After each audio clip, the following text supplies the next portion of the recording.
Hello YouTube. In this video I'm going to analyze this news report which was about these high school students, believe it or not, who were rallying in support of corporal punishment. That is when teachers and faculty members can hit students with wooden boards called paddles. And I'm very disgusted with this. I'm very disgusted with these high school students who are actually in support of this, but I'm not too surprised. After all, throughout history, we have seen examples of people turning against their own kind. During the Civil War, there were slaves, believe it or not, who sided with the Confederates. You know, they took the side of the Confederates. It's hard to believe, but that's what happened. Same thing with during the women's suffrage movement, when women wanted more rights. There were certain women who were against that. There were certain women who were against being allowed to vote and having other such rights. And you know, these are women who are against that. So we see examples of people turning against their own kind. And as disgusting as it is, it does happen. And in this day and age, it's high school students and teenagers who are turning against their own kind. You'll find high school students and teenagers who are in support of corporal punishment. And as messed up as it is, you know, that's just like the women who didn't think that women should vote, or the slaves who sided with the Confederates. It's disgusting, but it happens. And here is the report. I'll show you pieces of the report, and I will analyze it as it is being shown. All right. Well, some of us in the newsroom really could not believe this next story. High school students in New Orleans rallied in support of getting paddled. St. Augustine, a Catholic school in Louisiana, banned the practice at the beginning of this school year on orders from the Archbishop. But an increase in bad behavior has staff and students asking for the paddle back. This instrument was used as our traditional form of discipline. When you were caught doing wrong, those two licks could definitely show you right. And it is not an act of violence, nor does it provoke such action. That instrument is a traditional object of abuse. Doesn't that young man know that it was slaves? That's what the paddle was used on. It was originally used on slaves, and it is an act of violence to paddle students. This instrument here, this is an object of abuse, and we should break them like this. This is what should be done with these paddles. They should be broken into pieces. And so we see this guy parading around with the paddle, and here I parade around with a broken paddle. This is my symbol, the broken paddle. This stuff has to go. New Orleans TV station WVUE covered this rally and the story. It really amazed some of us as we watched it. Now at 9, what do you think? I think it's great. I am so proud. Bring on the paddle. Well, here's the thing. What I found most interesting about the press conference that the boys had, the ones who were standing in front of the mic were incredibly with it, together, smart, and they were saying, you know what, this is our only hope, a lot of us, is to come to school, to get a strong education, to be successful men in our communities as we grow older, and we need the discipline. Yeah. We need the boundaries. That woman in the middle, sitting in the middle, I don't know what planet she comes from. I mean, does she think it was great that there were slaves that sided with the Confederates during the Civil War? She still thinks it's great that there's teenagers and high school students who are in favor of paddles. And all this talk about discipline and boundaries, don't you know at that age, when you're in high school, that discipline, it has to come from here. It comes from yourself. Self-discipline. That's what you need at that age. You don't need to be disciplined by the school. It comes from yourself. Self-discipline, that is what teenagers need. That's what people in high school need. That's what people in this world need. High school, it just seems a little bit late in the game to start, you know, doing something like that. And coming from California and here as well, I believe corporal punishment is banned. So just hearing this is shocking. Yeah, she was right that high school is late to start. It should never start, but especially not in, I mean, if it is used, it should, by high school, that's when it should stop, not start. But, you know, of course, it should never be used at any grade, at any age. But, yes, it's shocking if you, from a place that doesn't use it.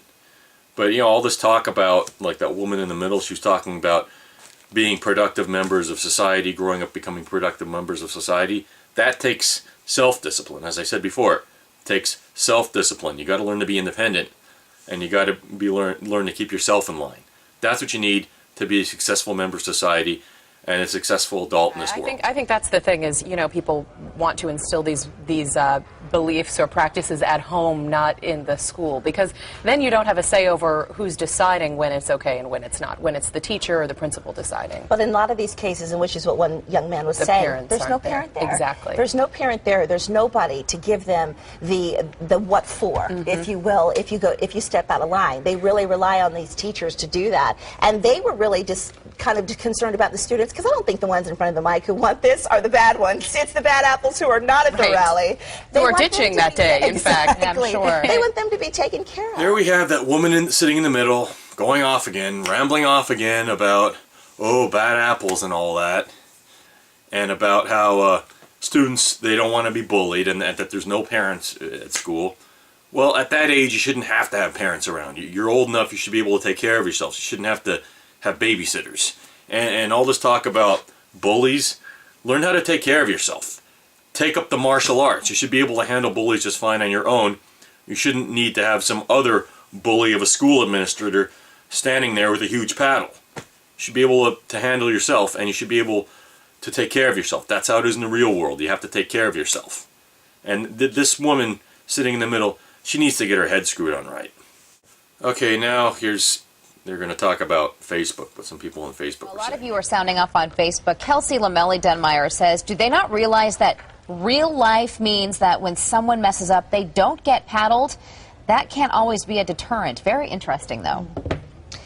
And then Francis Dent says they want to be hit. Obviously, the approach of let's talk about what you did wrong won't get the point across. But what happens if they reinstate it and it doesn't work? Yeah, Blaine Fullwood says, I grew up with paddling in schools, and I turned out fine, well-adjusted, and I'm a functioning adult. I'm surprised the schools still have this form of discipline as recently as the start of the school year.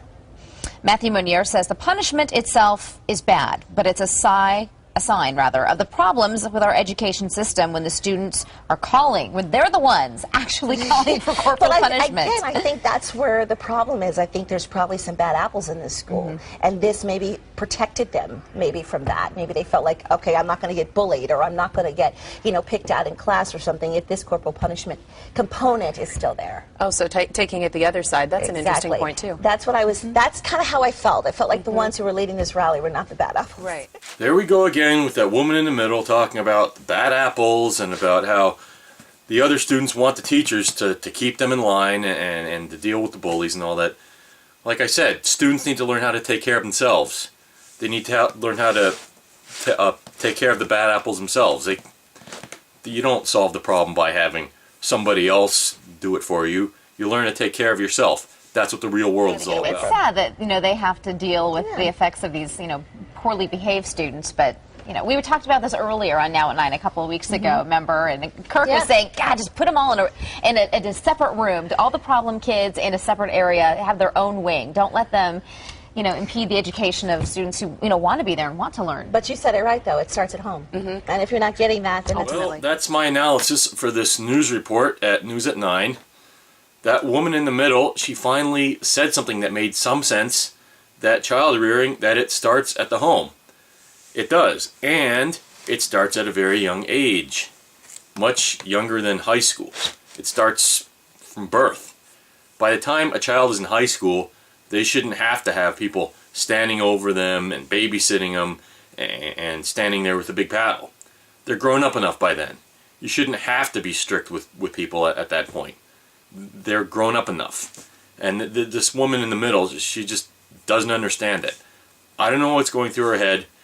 But and I don't know what's going through those high school students' heads who want the paddle brought back. They're afraid of the bad apples, and they want somebody standing over them with the paddle because they can't take care of themselves. But this just goes to show you about how people turn against their own kind. And this fight for youth rights, we're going to have to deal with that. We're going to have to deal with young people opposed to it. Just like the slaves who wanted to be free, they had to deal with slaves who sided with the Confederates. And the women who wanted more rights, such as voting, they had to deal with women who were against that. Nowadays, it's young people and teenagers who want more rights who have to deal with other young people and teenagers who are against it. That just goes to show you how disgusting people can be when they turn against their own kind. That's my analysis of the news report. Thank you for watching. Bye-bye.